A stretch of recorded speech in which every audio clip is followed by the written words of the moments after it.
Perkenalkan Pak, nama saya Philip N. Carloto Sawit dengan NIM 11S25037.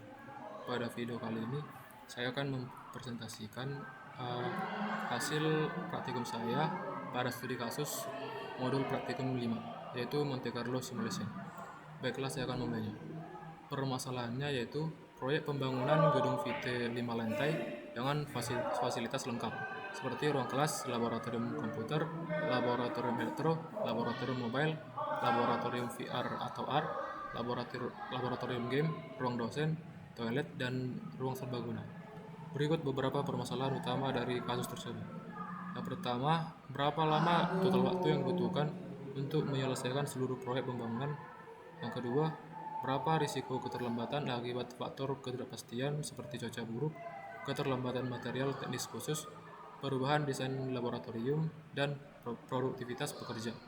Yang ketiga, tahapan mana yang paling kritis atau critical path yang menunjukkan durasi total proyek.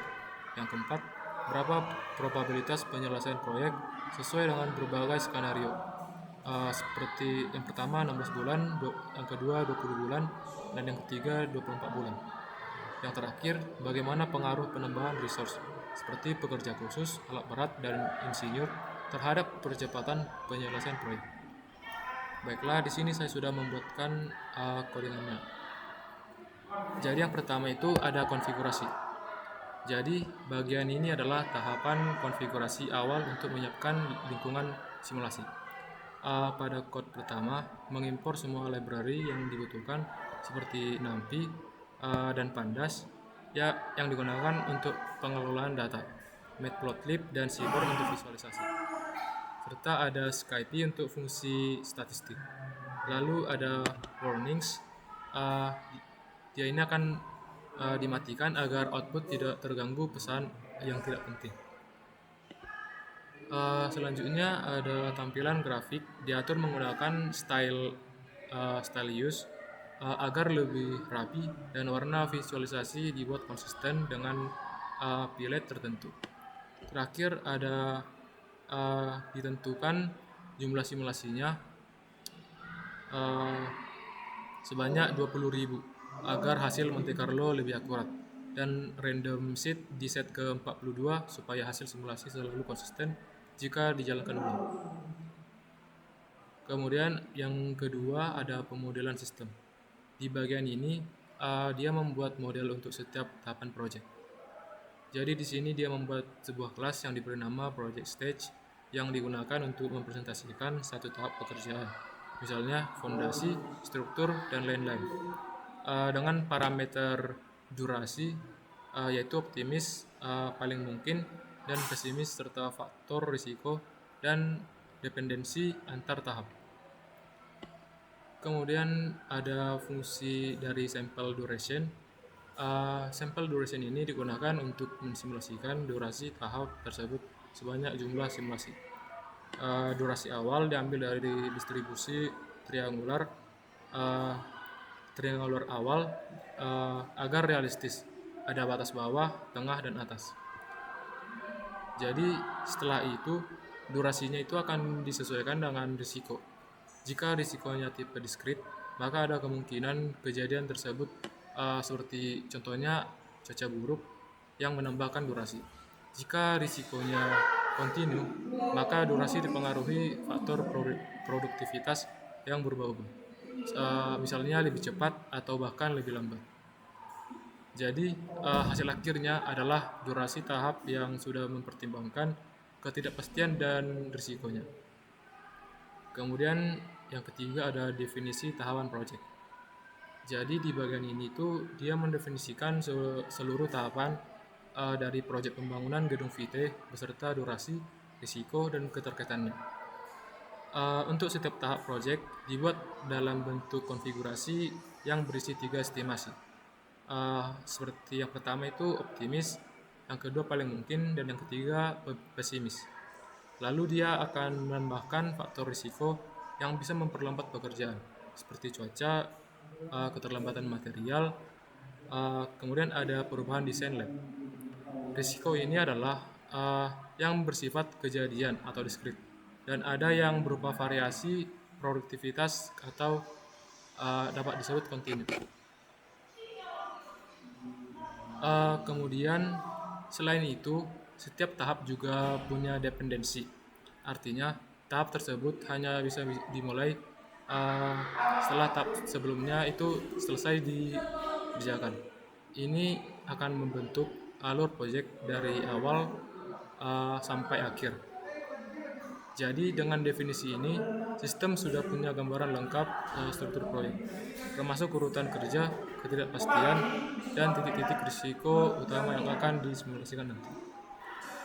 Kemudian keempat ada simulator Monte Carlo. Di sini ini adalah sebuah inti dari simulasi Monte Carlo untuk proyek ini. Jadi di sini dia membuat sebuah kelas yang diberi nama Monte Carlo Project Simulation. Ini digunakan untuk menjalankan simulasi berdasarkan semua tahapan yang sudah didefinisikan sebelumnya. Untuk saat ini, inisialisasi semua konfigurasi tahap 2 menjadi objek project stage agar bisa disimulasikan. Kemudian di sini ada run simulation. Jadi fungsi dari run simulation ini dia akan menjalankan simulasi sebanyak ribuan kali. Pertama, setiap tahapan di-generate durasinya. Di situ sudah termasuk risiko. Lalu dia akan menghitung waktu mulai dan selesai tiap tahap berdasarkan dependensinya. Kemudian dia akan menjadi suatu tahap baru bisa mulai setelah tahap sebelumnya selesai. Jadi dari sini didapatkan total durasi proyek untuk setiap simulasi. Untuk hasil akhirnya adalah sebuah kumpulan data yang berisi durasi setiap tahap, waktu mulai, waktu selesai, dan total durasi proyek. Kemudian ada calculate critical path probability.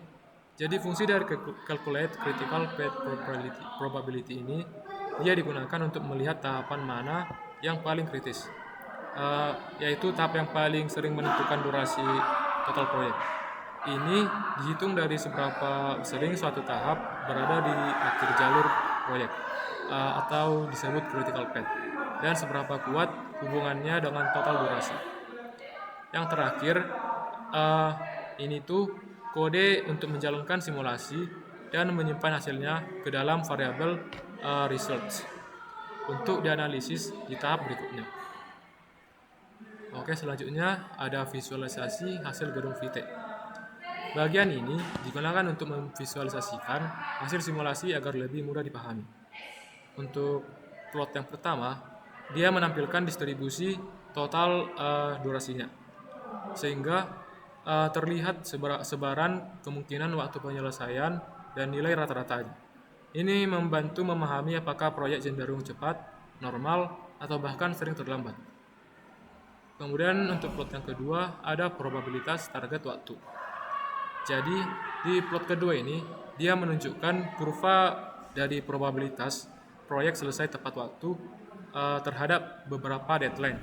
Dari sini bisa langsung dilihat peluang dari proyek selesai dalam 16, 20, dan 24 bulan.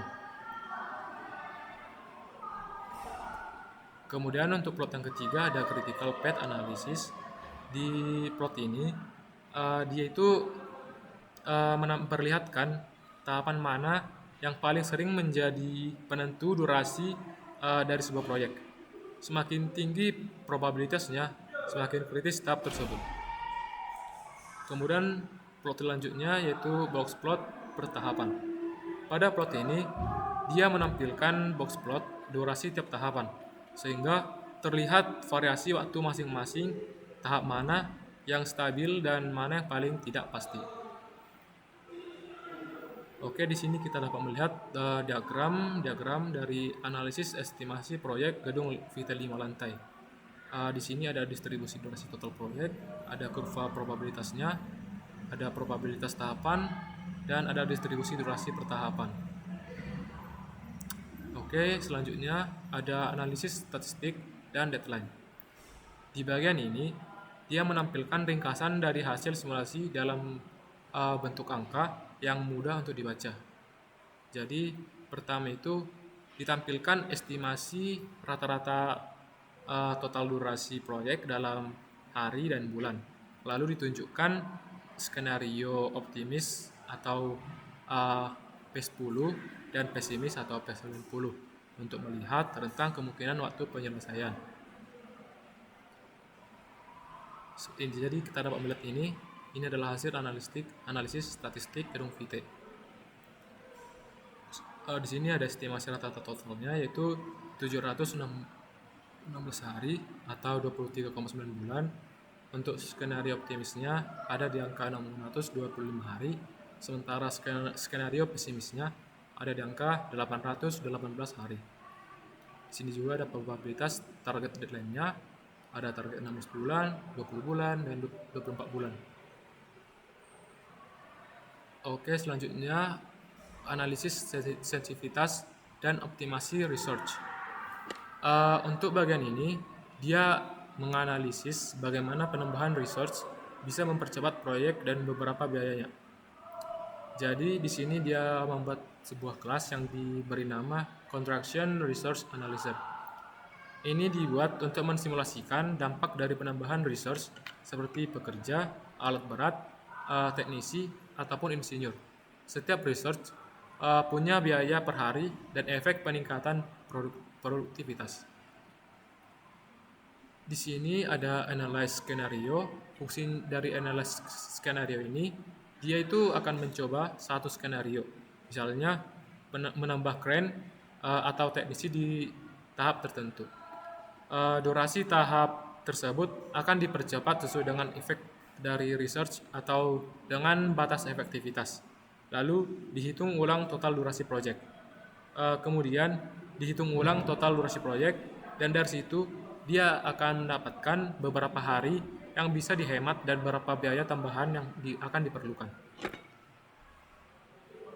Kemudian pada bagian akhir ini beberapa skenario diuji dan hasilnya akan ditampilkan sehingga kita dapat membandingkan mana penambahan research yang paling efektif dalam mempercepat proyek dibandingkan biayanya. Jadi kita dapat melihat analisis penambahan research pada critical path. Seperti tahapannya itu ada struktur utama 5 lantai, researchnya alat berat kren, hari hemat 64,3, biaya ekstra 890.000. Kemudian ada fasilitas khusus lab, researchnya teknisi ahli lab. Untuk hari hematnya ada di angka 63,6 dengan biaya ekstra 216 juta. Oke, sekarang kita akan mencoba untuk menjalankan simulasi ini.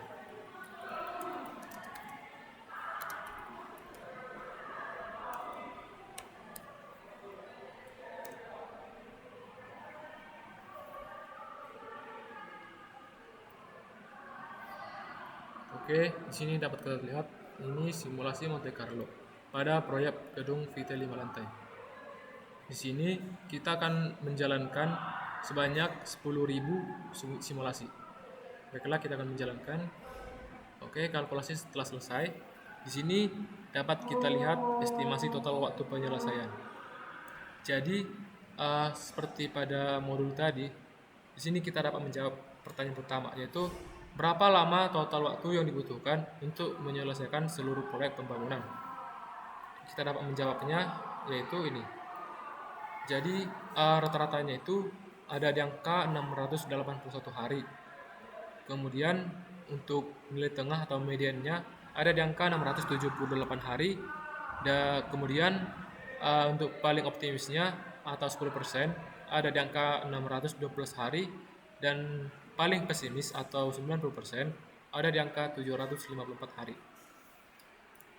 Jadi pertanyaan pertama sudah terjawab. Kemudian untuk pertanyaan kedua, berapa risiko keterlambatan akibat faktor ketidakpastian seperti cuaca buruk, keterlambatan, material teknis khusus, perubahan desain laboratorium, dan produktivitas pekerja.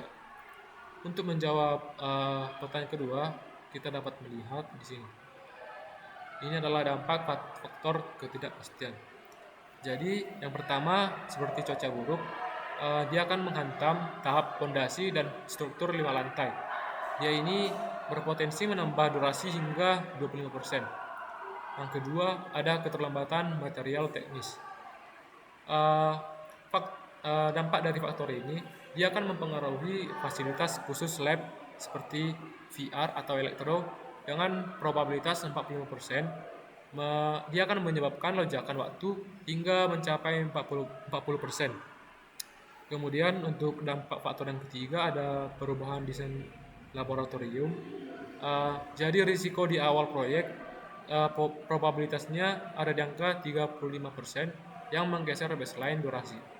Dan yang terakhir ada produktivitas pekerja. Dampaknya itu bervariasi secara harian atau distribusi normal pada pengerjaan arsitektur. Kemudian untuk pertanyaan ketiga, tahapan mana yang paling kritis atau critical path yang menentukan durasi total proyek? Untuk menjawab pertanyaan ketiga, kita dapat melihat ini. Ini adalah tahapan paling kritis penentuan durasi proyek. Jadi dari simulasi ini dapat kita ketahui bahwa tahapan yang paling kritis di dalam penentuan durasi proyek ini itu ada di testing dan handover, yaitu menyentuh angka 100%. Jadi ini adalah tahapan yang paling kritis di dalam penentuan durasi proyek melalui simulasi yang kita lakukan ini. Kemudian untuk pertanyaan keempat, berapa probabilitas penyelesaian proyek sesuai dengan berbagai skenario deadline? Yang pertama 16 bulan, yang kedua 20 bulan, dan yang ketiga 24 bulan. Untuk menjawab pertanyaan keempat, kita dapat melihat ini. Ini adalah analisis skenario deadline. Jadi jika proyek dikerjakan selama 16 bulan atau 480 hari, dia itu 0%. Statusnya sangat berisiko. Kemudian jika proyek tadi dikerjakan selama 20 bulan atau 600 hari, dia itu berada di angka 6,2% dengan status sangat berisiko juga. Kemudian untuk skenario yang terakhir yaitu 24 bulan atau 720 hari, dia itu berada di angka 76,2%. Kali ini statusnya sangat aman. Jadi di sini kita dapat melihat kurvanya. Ini 6 sebulan dia 0. Kemudian ini 20 bulan dia 6,2%. Jadi ini 24 bulan dia berada di angka 76%. Jadi dapat kita simpulkan bahwa semakin lama waktu pengerjaannya, maka tingkat dari probabilitas penyelesaiannya itu akan semakin tinggi. Yang terakhir, pertanyaan kelima. Bagaimana pengaruh penambahan research atau pekerja khusus, alat berat, dan insinyur terhadap percepatan penyelesaian proyek? Untuk menjawab pertanyaan kelima, kita dapat melihat ini. Jadi ini adalah skenario dari injeksi research tadi. Jadi contohnya, jika kita sumber dayanya itu di sini alat berat atau crane ini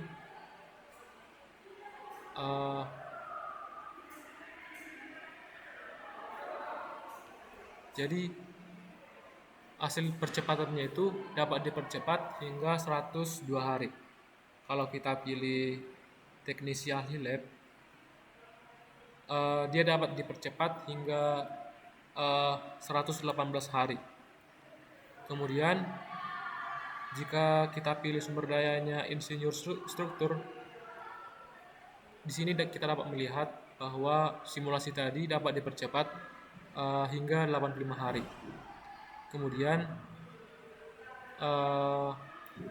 jika kita memilih sumber dayanya yaitu pekerja konstruksi, simulasi itu dapat dipercepat hingga 51 hari.